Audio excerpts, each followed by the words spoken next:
it was so painful that if I didn't lean on something just to give it a little bit of relief, I was on medication nonstop because I couldn't walk for 5 minutes without having to sit down for 15 minutes, then walk 5 and sit down for 15.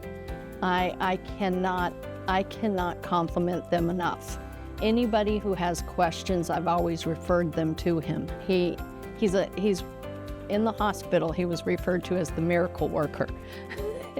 And he listened to me. And I mean, he really listened to me. And I felt like I was the only patient in the whole place, you know? And then he started making a plan. This is what we can do. This is how we can go about it. So there's a lot of things we had to do before the surgery was, you know, try physical therapy. He didn't just jump right into surgery. He tried many different things first, and then it was, these aren't working. So then we had a surgery plan.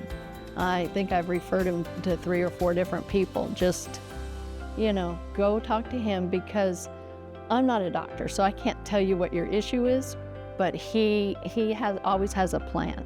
You know, once he listens to everything, then he'll set up a plan for you.